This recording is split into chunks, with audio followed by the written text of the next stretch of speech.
Preguntas.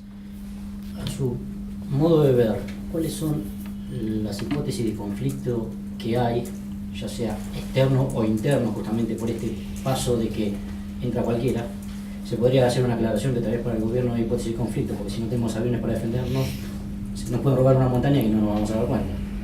Y después, ¿cuántos años cree usted que necesitan las Fuerzas Armadas para recuperar por lo menos la capacidad de, según quien sea el oponente, poder defender a la nación? Bueno, yo creo que en este momento no hay una hipótesis de conflicto concreta. Es decir, tradicionalmente Argentina se manejó con la hipótesis de conflicto de Brasil y de Chile. En este momento el conflicto con Chile o con Brasil, el conflicto armado, es posible pero no es probable. Yo creo que el conflicto del futuro tiene que ver con lo que decíamos hace un rato sobre las amenazas multinacionales que tienen que ver con el terrorismo, con la amenaza sobre las riquezas naturales que tenemos, con las amenazas sobre la riqueza histícola que tenemos, con todo esto, con la pelea por la energía y por los alimentos que va a haber en el mundo. Estos son, creo yo, los conflictos sobre los cuales tenemos que trabajar para defendernos en un esquema de defensa regional como yo le dije. Con respecto a la reconstrucción, y bueno, ahí tiene que ver un poco con lo que decíamos con el señor, en el sentido de volver a restablecer la profesionalidad en los cuadros. Tiene que ver con, y tiene que ver mucho con la asignación de recursos. Si usted asigna 10 recursos, podrá recomponer más rápido que se asigna 5 y se asigna 2. Y tiene que ver también no solamente con la asignación de recursos, sino con la garantía de la previsibilidad en el tiempo de los recursos. Usted tiene que trabajar con presupuestos multianuales, como de alguna manera la ley de defensa, la ley de reestructuración de las Fuerzas Armadas lo escribimos y se aprobó. Es decir, presupuestos plurianuales que le garantizan a usted la asignación presupuestaria durante un tiempo fija, de tal manera que las medidas que empiece hoy no terminen frenándose mañana. Esto tuvimos una... Y considerando que hubiera un gobierno que hiciera eso, ¿cuántos años cree que las Fuerzas Armadas podrían ponerse de pie, por decirlo de alguna manera? Mire, primero, anímicamente se podrían poner de pie si se devuelve la consideración que en cualquier país razonable tienen que tener. ¿No es cierto? Entonces, este es un tema. El segundo tema es, le insisto, por ejemplo, ¿cómo usted recompone el tema de la Fuerza Aérea? Tiene que comprar aviones. Bueno, tiene que decidir primero qué aviones va a comprar. Pues en este momento, ¿qué es lo que pasa? Y con esto hay que tener cuidado. Cuando usted compra según la oportunidad que le viene, su misión no la determina, sí, la misión no determina el equipamiento, sino que el equipamiento determina la misión. No sé si soy claro. ¿No es cierto? Si usted compra lo que le viene, lo más barato, el equipamiento que le venden está definiendo su misión. ¿Verdad? Esto es bueno, es la contrafigura de lo que debería ser. Entonces, usted tiene que tener una asignación presupuestaria, pero yo, en este momento, lo que yo haría, y usted, viendo su pregunta, iría por definir prioridades. La primera prioridad que usted tiene que definir es cuidar el personal. Porque es lo que decíamos al principio, es lo que no se puede comprar en 24 horas. Entonces, lo primero que usted tiene que recomponer la pirámide personal, que tiene que ser con recomponer el sistema de ascensos por la meritocracia, como usted dijo, por recomponer el sistema de haberes, que es un desastre lo que han hecho, es decir, peor no lo podrían haber hecho, y por devolverle la consideración social a las Fuerzas Armadas que requieren. Haciendo. Sí. Una pregunta, doctor. Usted bien planteó, y primero agradecerle la sinceridad con la que nos viene contando, hablando y dando respuestas, ¿no? Que me parece muy, muy valioso. En el punto de pensar las Fuerzas Armadas de futuro, en algún momento se dejó de lado, creo que como dijeron dos preguntas anteriores, las hipótesis de conflicto. Y se empezó a argumentar la planificación sobre capacidades. Y se planificó algo de capacidades que no todos lo conocemos o no todos tuvimos acceso o alguien lo planificó. Nadie lo conoce.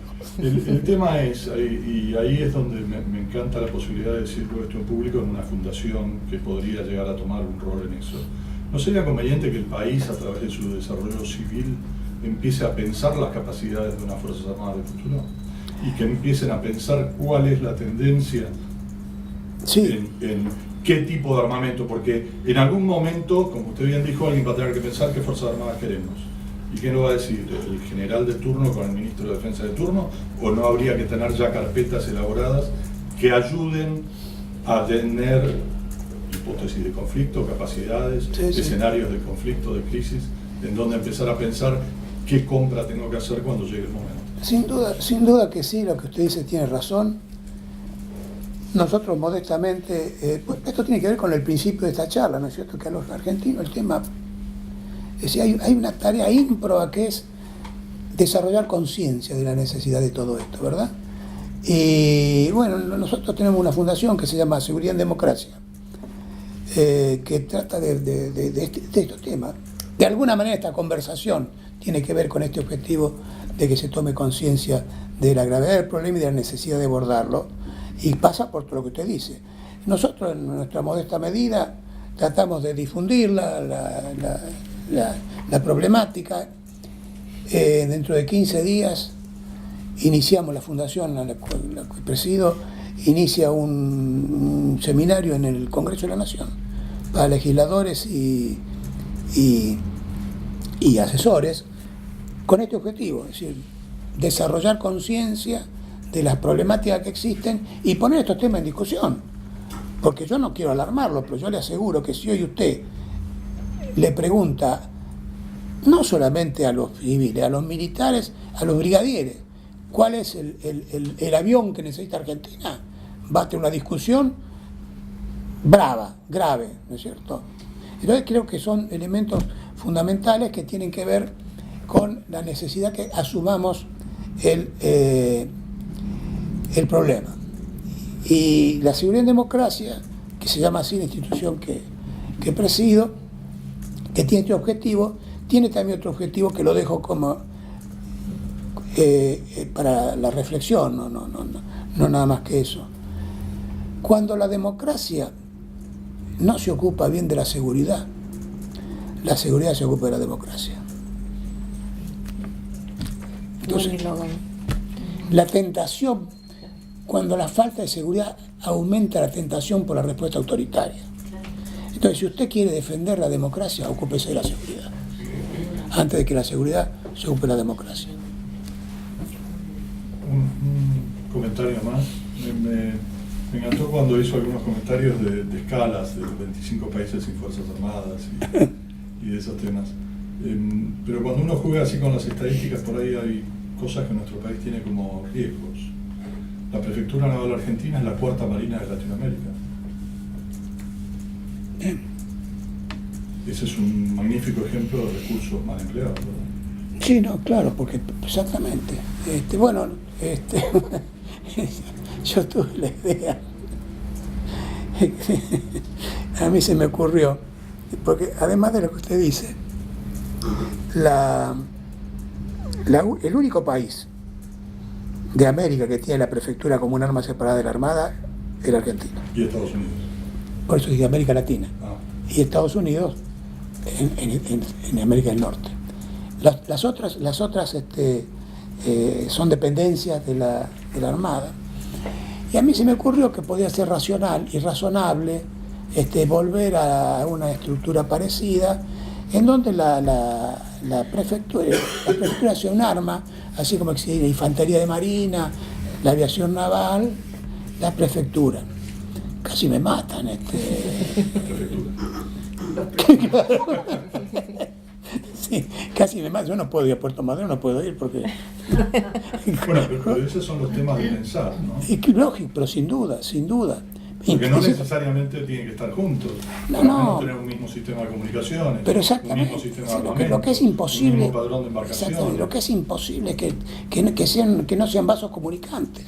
Eso es un disparate, ¿no es cierto? Pero bueno. Señor. Perdón, ¿alguna otra pregunta por acá? Ahora Sí, Carlos. No, doctor, muchas gracias. Carlos Nielsen, soy secretario de Armada, cursante del posgrado. Estaba interesado en su opinión sobre el problema de base que tenemos, y es la separación entre seguridad y defensa que tiene nuestra legislación ya desde los años 90, ¿no? ¿Cuál es su opinión sobre eso? Mire, la estructura legal de la Argentina en defensa es obsoleta, está obsoleta. La ley de defensa se sancionó cuando existía el esquema bipolar del mundo, en donde estaban de Estados Unidos y la Unión Soviética, es decir, en el equilibrio del terror de las dos superpotencias, en esa historia que vivió el mundo, la Argentina inscribe su ley de defensa. Después que se sanciona la ley de defensa, se cae el muro de Berlín, desaparece la Unión Soviética, todo lo que pasó después. La distinción entre seguridad y defensa es una distinción obsoleta. Si usted lee los últimos documentos de la NATO, usted ve que el análisis del tema de seguridad y defensa es un continuo. No hay una distinción absoluta, es un continuo, ¿no es cierto? En donde cada vez las fronteras son más difusas. Entonces, usted lo trajo a colación bien, Argentina, además de todo lo demás, tiene que modernizar el plexo normativo que gobierna todo el sistema de defensa y de la fuerza de seguridad. ¿Qué tiene que ver con lo que hablamos? ¿Qué tiene que ver con el desastre de las competencias que se entremezclan? ¿Qué tiene que ver con esta historia? Y es bastante paradójico, porque usted va a encontrar entre los mayores defensores del esquema de separación absoluta entre seguridad y defensa